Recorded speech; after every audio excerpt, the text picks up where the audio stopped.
relish that space more and more, we'll understand that is where the ultimate reality, the consciousness, Bhagavan says, 21 Shana, if you're able to hold, even it can be as small as seconds that we can hold this conscious space, 0 thought per second, we will be enlightened.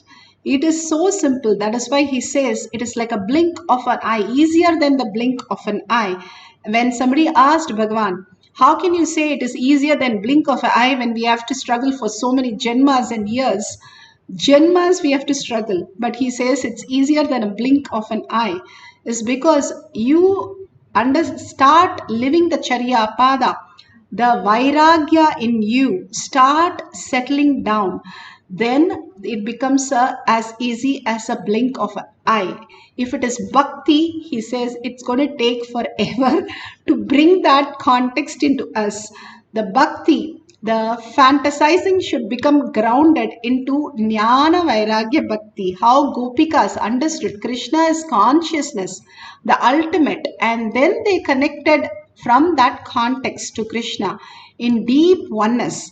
And the deep understanding, the cognitive shift that happened, not out of anything else, they were able to manifest physical form of Krishna for each of the Gopikas.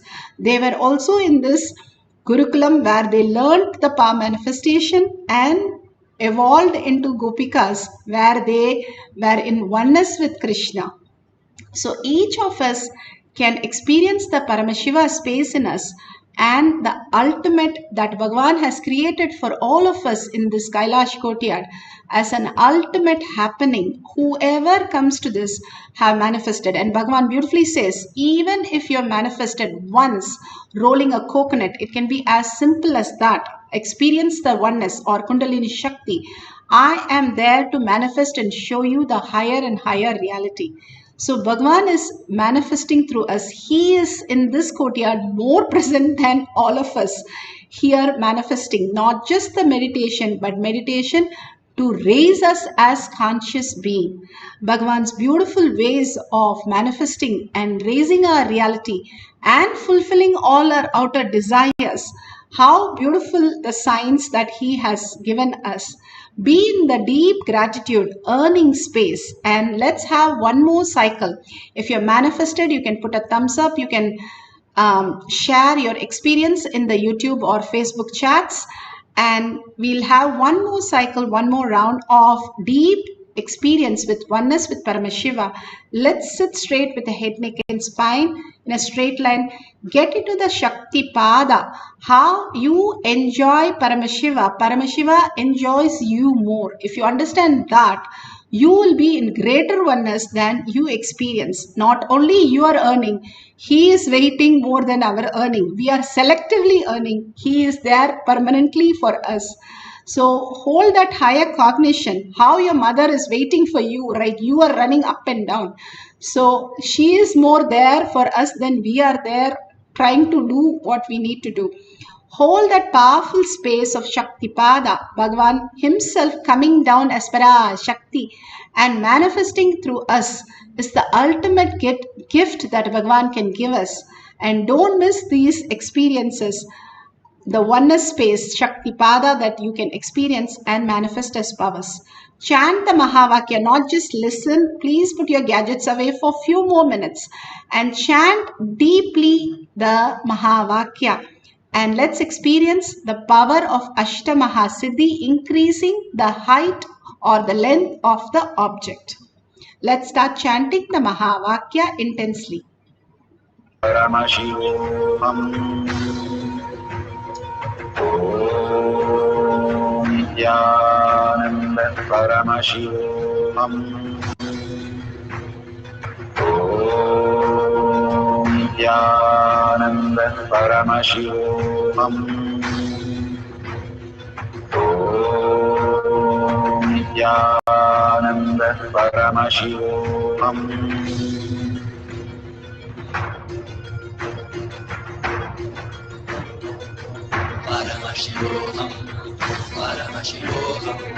Let Paramashiva's third eye manifest in all our third eyes. Let the Amrita pour, let the Vani open up. manifest in all of us.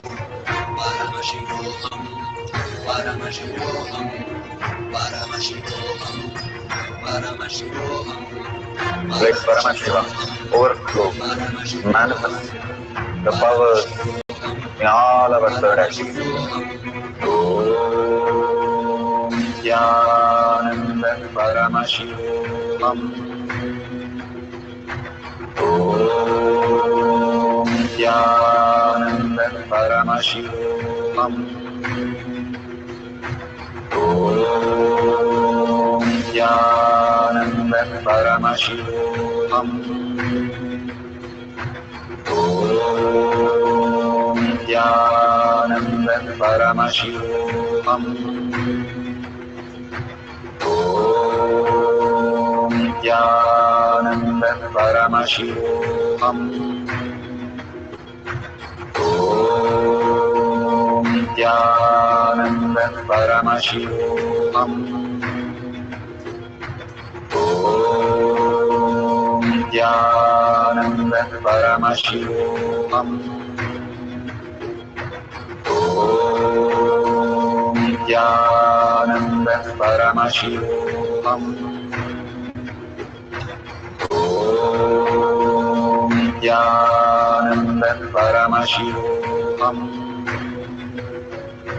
Om Nithyananda Paramashivoham. Om Nithyananda Paramashivoham.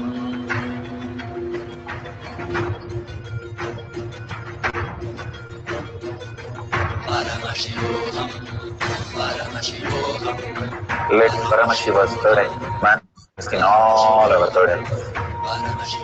Let the Amrita pour, let the Vani open up, manifest in all of us.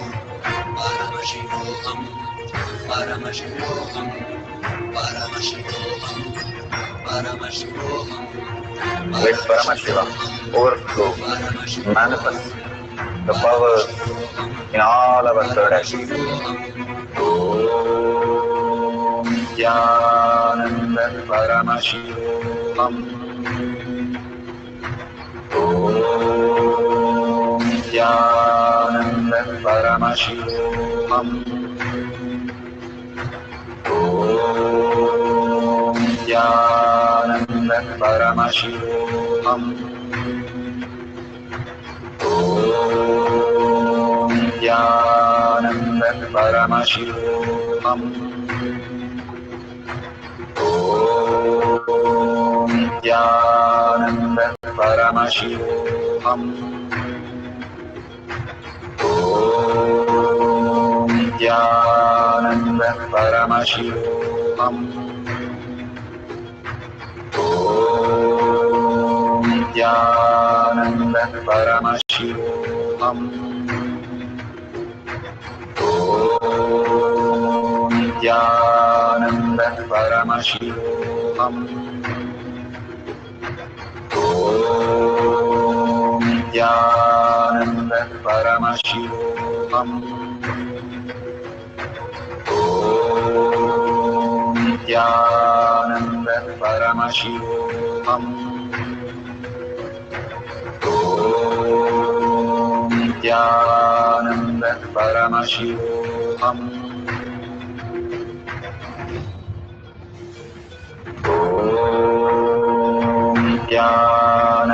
Paramashivoham. Om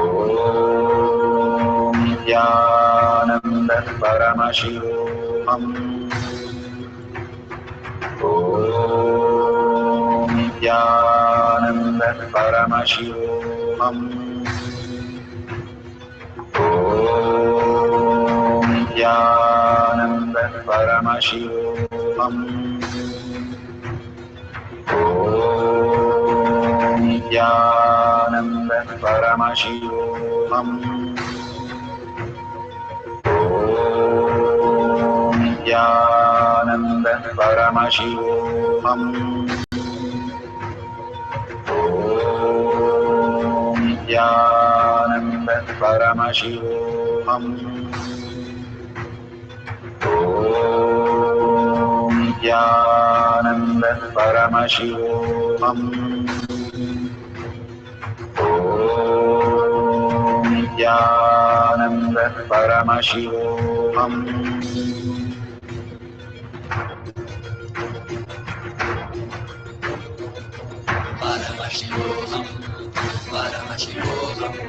Let Paramashiva's third eye manifest in all our third eyes. Let the Amrita pour, let the Om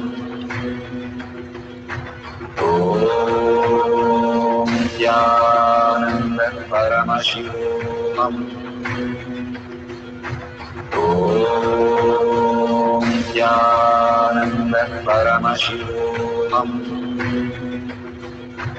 Om Nithyananda Paramashivoham. Om Nithyananda Paramashivoham. Om Nithyananda Paramashivoham. Om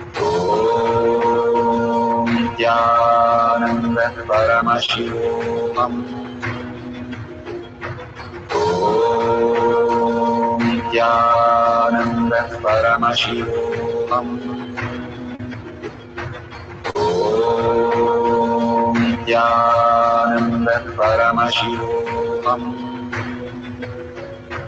Om Nithyananda Paramashivoham. Om Nithyananda Paramashivoham.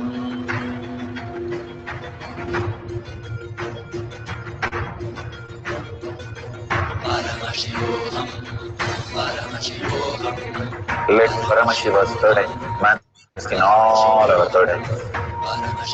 Let the Amrita pour, let the Vani open up, manifest in all of us.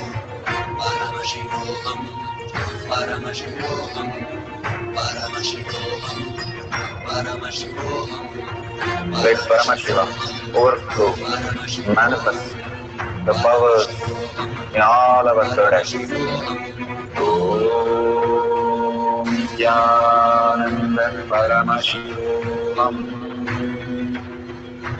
Om Nithyananda Paramashivoham. Om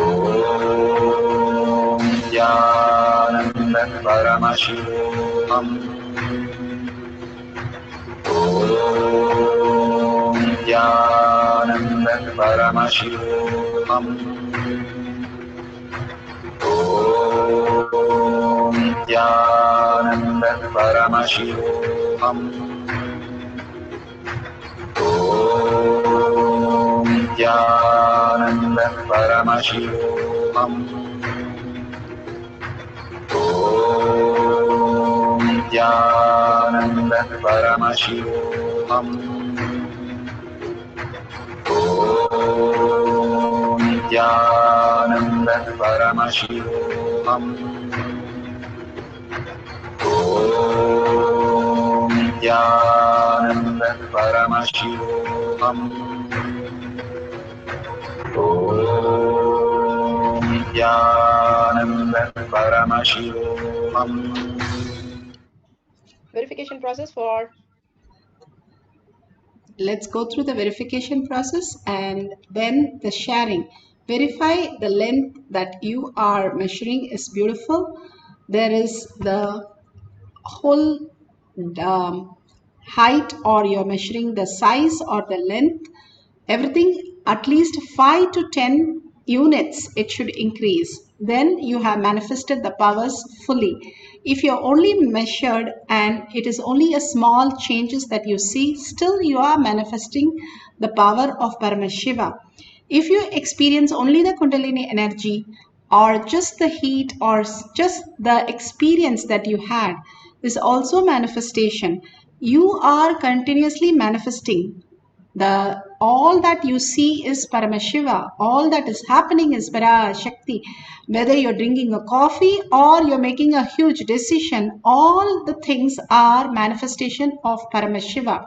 Now we request you all to share that beautiful experience of oneness, powerful cognition with the world. Somebody shared it. That is why today we are blessed to be here. So sharing for more and more people and constantly holding that space. Everyone is a mirror of you. So if you raise them, it is actually in the mirror, you are correcting yourself to make you look much better. So more and more auspicious abundance overflows and expands you faster when you understand you share with all these great truth with others, especially your family and friends. The closest ones who you're living is the hardest to love. And if you understand that happens when you share these higher cognition shift that you had, simply there will be such auspiciousness happening out there. And you can see the dollar sign at the end of the YouTube chat. It's also like how you offer in when you go to a Hindu temple, there's hundi in the near the Dvajastamba. You offer a coin and thank Bhagavan for all your experience and knowledge that you have gained today, and drop the coin and say, let this knowledge become my reality. All this higher science that Bhagavan is flooding into us, making us understand and getting us out of the delusion, constantly bringing us out of that space. Whenever something happens, now we are looking at it with much more powerful space, is because what Bhagavan gave. So contribute in gratitude to Bhagavan's lotus feet, whatever you want, even it can be as small as a one unit of your currency. Simply, it will expand your Kailasa, your inner space to that higher reality. Thank Bhagavan. First, surrender all that powerful cognition and power manifestation to Bhagavan's lotus feet. If you're manifested, great. If you're not manifested, also you're Paramashiva. No difference. Just surrender all that to Bhagavan's lotus feet every single day. Simply the cognition will become expansive in your inner space.